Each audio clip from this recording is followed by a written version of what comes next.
This is Ag Matters PM from the Iowa Agribusiness Radio Network, brought to you by the Iowa Soybean Association, your daily recap of the information that affects Iowa's farmers, producers, and consumers, right here in the heart of the heartland. With reports from our award-winning broadcast team of Dustin Hoffman and Riley Smith. Now, from the IARN studios in Des Moines, here's Riley Smith. Well, good day and welcome to Ag Matters PM from the Iowa Agribusiness Radio Network. I'm Riley Smith. Today is Tuesday, August 9th, 2022, 2 days until the Iowa State Fair. We're so glad you can join us today. In today's episode of Ag Matters PM, I talk with Iowa 1st District Congresswoman Ashley Hinson about inflation and some of the other issues she's been seeing in her area. We also have a look at that ag weather outlook, but first, let's run down the markets. It's time now for the Ag Matters PM Closing Market Summary, your source for market analysis and settlement prices from the day's trade in Chicago, courtesy of the folks at agmarket.net. Well, we are at the end of another trading day in the ag marketplace, and for a bit of analysis, we go to Jacob Burks of agmarket.net. Jacob, what did we see going on in the grains today? It was definitely a strong day. You can't make it out a whole lot more than what it is other than just weather. We've seen the weather. We've talked weather for the last 2 or 3 weeks. Monday's conditions report came out, verified some of the rumors, some of the Twitter feeds that you've seen with some problematic corn and some ugly looking soybeans in holes in parts of the major growing area. And we knocked off 1 percentage point on the good to excellent category in soybeans. We knocked off a 3 points, a surprising 3 points of the good to excellent category in the corn, and we reflected that in overnight's trade. We opened up stronger. We've stayed stronger all day, all morning. Your front months of the soybeans have been the explosion point. We've seen crush strong. We need some soybeans. The market's trying to go hand in mouth, and they're just having to pay up. And we've seen a 70-cent higher move in the front month August contract. When the September has been following right along, we're up 50 points in the September contract. 15.13 is the trade here towards the close, and then you get in the new crop, and you're still 30 points higher. So it's been a good, strong, exciting day. We're trading back above the 14.25, 14.30 area in new crop soybeans. It's a great spot. And you're looking at the corn market trading above $6 comfortably. 6.13 went as high as 6.24 today. Wheat market stayed in there pretty strong as well. I mean, we saw it go negative 2 or 3 cents here at one point during the day. Anyway, we saw that close here. We're going to be closing on the positive side of the wheat market too. Right, and of course we have that WASDE report coming out at the end of this week, and one of the big ones of the year. So what are we thinking we're going to see there? That's a lot of talk, a lot of chatter. Probably one of the widest range of guesses I've seen on an August report. So if you remember in the July report, we talked about resurveying. I think that's something that hasn't been analyzed as much. We talked immediately that the northern part, the Minnesota, the South Dakota, North Dakota areas would be resurveyed. And so, thought that you might see a few extra bean acres come in. If you remember, they were late getting planted, so possibly see some more acres in that number for the soybeans. The question mark, the wide range that we've seen is what are these yields going to be, and how much are they going to take off? That's the assumption that they will be taking off some yield. If you've seen the conditions report, track that into any type of analysis where the conditions report, compared to yield, we're expecting to see some yield back up. We've seen as low, I've seen printed 167 potential corn yield. I've seen actually an increase of 170 or 8 area, somewhere in there ballpark number. So a very wide range of what we're expecting tomorrow.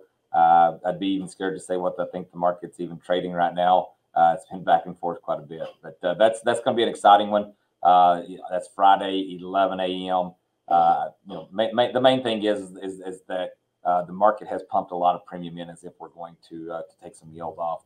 If you remember correctly, last year we took nearly 4 bushels off, or 4+ bushels off in the August report, and that day was the high of the market for the move for the rest of the contract season. So just because we get that, I don't know how much more premium we can put in there. All right, and what did we see on the other side of the marketplace in the livestock complex? Well, very a very negative day in the feeder cattle. Yes, we were up a little bit in the corn. I think the main thing was the feeder cattle just took off too fast, maybe at the beginning of this week and then into last week. So we had a little bit of a pullback there. The funds coming into last week, we were barely still some short. They were holding some short positions, hoping that we could even get on the positive side of things. It looks like we're going to end up coming. This is Tuesday, so this is the report that we'll see on Friday. We'll see where the funds are, but we sold off. We're $3 lower in that September feeder cattle contract, trading 182.50. Just not a strong day. We're still in a bullish market, still on an upward trend. But that's something that was a little bit disappointing today. We've been strong in the live cattle. Today we were down $1 in the October contract for 30 to 40 cents. So not a huge, terrible day in the cattle, just not one of those days that had to follow through from yesterday's strong day. Hog market front months in August are up 40 points, but we're down 70 in the October. So really quiet day across the hog market. All right, Jacob. Well, lots of great information today. For those of our listeners who would like to get in touch and learn more from the folks at agmarket.net, how can they do that? Just go ahead and get on our website, look at our 30-day free trial of our agmarket.net intel. That's where you get all of our reports. If you want to talk to me directly, you can find me on that website, or you can call me at 608-384-5438. All right, Jacob. Well, it was great talking with you today, and we look forward to hearing from you again soon. All right, guys. Have a good day. Good week. That again was Jacob Burks of agmarket.net. We're going to go ahead and take a look at those closing numbers. That's courtesy of the folks at Bar Chart. September corn is up 7 even at 6.15 1/2. December corn up 6 3/4 at 6.14 even. August soybeans up 73 3/4 at 16.93 1/4. November soybeans up 28 3/4 at 14.28 3/4. Soybean meal up 12.70 at 4.49.10. Soy oil up 41 at 65.76. Chicago wheat is up 1 3/4 at 7.81 1/2. Minneapolis spring wheat up 12 1/2 at 8.93 1/4. Kansas City hard red wheat up 4 even at 8.51 3/4. And September oats down 21 even at 4.40 even. On the Merc, August live cattle down 37 at 137.97. August feeders down 247 at 178.80. August lean hogs up 40 at 122.20. Pork cutout down 75 at 110.02. And Class 3 milk up 14 at 20.09. And that's been a check of the Ag Market Recap here on Ag Matters PM. We're going to go ahead and take a quick break to hear from our sponsor, the Iowa Soybean Association and the Soy Checkoff. When we come back, I have the rest of my conversation from a couple weeks ago with Congresswoman Ashley Hinson about inflation and some of the issues she's been seeing in her area. This is Ag Matters PM. Iowa Soybean Association is driven to deliver for Iowa's 40,000 soybean farmers. We're proud to provide objective agronomic research, a helping hand with soil and water stewardship, and timely industry news powered by the Soybean Checkoff. Learn more at iasoybeans.com. Welcome back to Ag Matters PM from the Iowa Agribusiness Radio Network. I'm Riley Smith. Recently, I had the chance to catch up with Iowa 1st District Congresswoman Ashley Hinson. We talked about inflation, an issue that's been in effect across the whole country, but especially apparent in rural areas, especially on farms and small businesses. And we also talked about some of the other issues she's been seeing in her area. All right, and let's shift our focus as well a little bit to just an issue we've seen across the state and across the country, really, is that consumers are having to spend so much of their take-home pay on rising inflation costs and everything there. So let's just talk a little bit about the situation, your viewpoint on it, and just kind of the actions that you're taking right now. Yeah. Well, inflation is really killing our small businesses. It's killing our families. It's absolutely an awful experience for so many hardworking people right now. It's cutting into their bottom lines of their family budgets. And it's the #1 issue that I hear about from my constituents back home. I just did a Main Street walking tour in Benton yesterday as part of my 20-county tour. And what I heard resoundingly from my constituents was it's holding them back from making more investments in their businesses. It's holding them back from hiring new people. It's holding people back from doing the things that they want to do because they're focused on maybe just just being able to pay their bills or put their food on the table. And so I continue to talk about how inflation is not just a number here in Washington, D.C. Inflation is that Main Street business owner who's worried about their supply chain, who's worried about getting their product in, who's worried about having a buyer for that product. It's a senior on a fixed income who now, when you look at 90% of that pay being eaten up by inflation, they're already on a fixed income. And so they're just trying to make sure they have the money to be able to buy what they need. It's the mom with the minivan who's trying to figure out what she's putting in her grocery cart. And I have a friend who shopped year over year and compared receipts, and it was 30% more for the same items. So I would argue 9.1% seems pretty low for what Iowa consumers are facing and what we're having to make daily decisions on. So I see the fastest way that we can control inflation as number one, making sure we're stopping the spending spigot here in Washington, D.C. We warned time and time again, if you're spending this much money, it's going to trigger rampant inflation, and it did. So we need to stop that. And then the other thing is we got to get transportation costs under control. The fastest way we can bring those down is to drive down costs at the pump. And so that's why I've been out there talking so much about ethanol and our biofuels industry in Iowa, because we have a great answer that can help make fuels more affordable and provide another choice for consumers while still focusing on all of the above energy strategies. So I think that's the fastest way where we can work to drive down inflation. We have some other proposals as well that we have been talking about here in Washington, but unfortunately, Nancy Pelosi is leading the Democrats right now in Congress, and they have a trifecta. And so they are driving the agenda. And unfortunately, that means higher costs for consumers at the pump and at the grocery store. Right, and we know that this is one of those things that it feeds into itself as a solution. You know, we have these lower costs at the pump with the ethanol. That feeds into just better production for the producers. They see more of that money go into their pockets. And it's just a good thing all around. And I think, one of the main issues we see with that is there's just not a general understanding of, what biofuels can do, ethanol, what it does, and just how good it is, for the planet as well. So, have you seen a little bit of a change of, maybe some people are more willing to learn that, or what can we do to kind of increase that, what I would say, literacy of what's going on? Yeah, and it is. You're right. It's an awareness and literacy issue. And I'm working with many of my colleagues, and we do have a very bipartisan biofuels caucus out here in Washington, D.C. And you've got a lot of people from the Midwest region who are working together to make sure that these bills can cross the finish line. We did get a package through the House a few weeks ago. I was an original co-sponsor of 4 of, I think, 7 or 8 of the bills that were in the package. But, that was a bill that focused on ethanol, and we were able to get an E15 provision included in that piece of legislation. So we're still awaiting Senate action on that, but we will do everything we can to continue to educate people out here about the benefits of supporting Iowa agriculture in the fuel space, because I know that our Iowa farmers are feeding and fueling the world, but they are also in the energy business. And that is something that obviously is top of mind for so many Americans right now. Right. And this is a solution that's available. We have it right now. A quote I saw recently that really, I think, hits the nail on the head is that if it's not available and it's not affordable, it's not a solution. And we have that right here. So it would just be, we really wish that we could just have it right away. Yeah, all of the ethanol producers that I've talked to have said they're ready to go and ready to ramp up production. So we know the capacity is there. We know our farmers can produce the corn necessary and the other products that are used to make ethanol as well. And so I think it's a win-win. Like I said, we can support our economy. If our farmers are doing well, that means they're buying equipment. That supports those sales jobs at implement dealers. That supports the jobs for the people working on the line at John Deere putting together those tractors. So ultimately, it has a huge impact if we can continue to support Iowa's agriculture industry in this way. And so I'll continue to be a champion for it here in DC. All right, and we can finish up just talking about one more thing, and it might be a lot of producers' least favorite word, and that's WOTUS.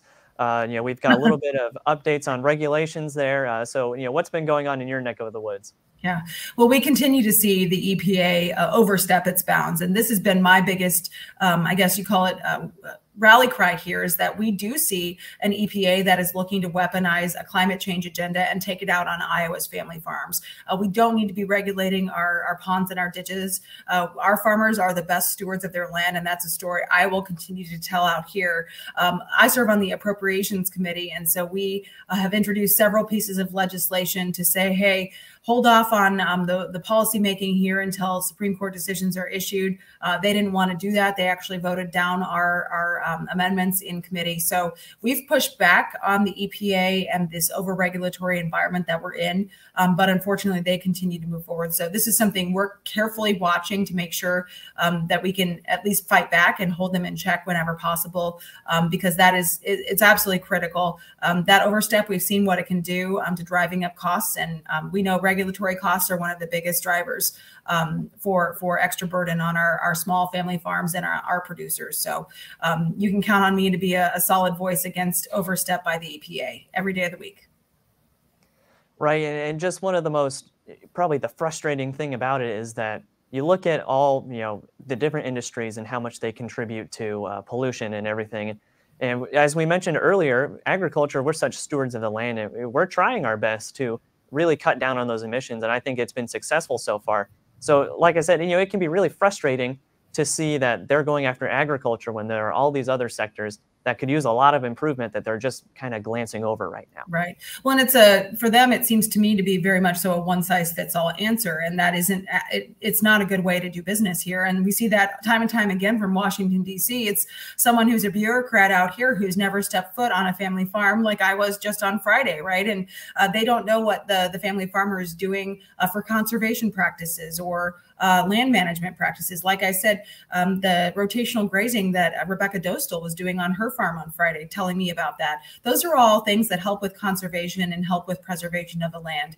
And so I don't think everyone at the EPA is considering all of those things in the mix when they're making these kinds of sweeping regulatory decisions. So I've actually proposed legislation to codify 5 of President Trump's most anti-regulatory policies. It's called the Red Tape Reduction Act, where we wanted to take his executive orders and make them permanent. And one of the intentions behind that is to put more congressional oversight on these regulatory agencies as well. So we'll keep fighting back and continue to push back against too much regulation, but we want to make sure we're doing it through the congressional path, not through the executive order path. All right. Well, Congressman Hinson, it's been great talking with you today. Is there anything else going on in your office that we should go over today? Well, I will tell you this. It's the last week before we go on August recess, where we will be back home working in our districts. There's a lot of floor action this week, and so look for a flurry of activity here in Washington, D.C. But unfortunately, I wish the focus was more on actually solving a lot of the problems that we talked about today, like inflation, fuel prices, and overregulation. But unfortunately, we're seeing a lot of other things come to the floor. So we'll continue to spotlight those things. And for people watching, if they want to follow what we're working on, our website is hinson.house.gov. All right. Well, of course, we thank you for continuing to fight for agriculture, and of course for talking with us today. And good luck as you continue to get these things done and hopefully make some progress. Yeah. Thanks, Riley, for having me, and thanks everybody for watching. That again was Iowa 1st District Congresswoman Ashley Hinson. As for right now, let's go ahead and take a look at that ag weather outlook. Yesterday was a beautiful day as we set up the tent for the Iowa State Fair. We're just outside the beef barn. And today looks just about the same, just a little bit warmer, but we have the rest of the tent set up to do. So I'm glad that we don't have 100-degree temps that we have to sit through for that. But as for what we'll see for the rest of the week and into the start of the Iowa State Fair, let's go ahead and take a look at what the National Weather Service has in store for the next 24 hours. As you can see from the National Weather Service, it's going to be a little bit cooler than we initially thought. Today we've got mostly sunny skies and a beautiful summer day, highs ranging from the upper 70s to upper 80s. Tonight mostly clear skies and cooler temps with lows ranging from the upper 50s to lower 60s. And tomorrow mostly sunny skies and a bit warmer with highs ranging from the mid 80s to low 90s. And taking a look at the affiliate weather map, as you can see for tomorrow, Cherokee will be sunny with a high of 89, Shenandoah sunny and 89 as well, Des Moines sunny and 91, Albia sunny and 88, Waterloo sunny and 87, and Clinton looking to be sunny skies and 84 for a high. For more detailed forecasts in your part of the state, make sure to check in with your local Iowa Agribusiness Radio Network affiliate. And that's been a check of the Ag Weather Outlook, and that also brings us to the end of this episode of Ag Matters PM. You can find all of our content on our website at iowaagnet.com. You can also follow us on social media at Facebook, Twitter, and TikTok. And you can find all of our video content as well as past episodes of AM PM on our YouTube channel. So don't forget to subscribe and hit the notification bell so you can see when those videos go live. Don't forget as well our twice free daily market podcasts on Apple, Amazon, Google, Spotify, and Podbean. From the IARN studios in Des Moines, I'm Riley Smith. On behalf of Avery Haskell, Dustin Huffman, and Mark Magnuson, we thank you for watching. This has been Ag Matters PM.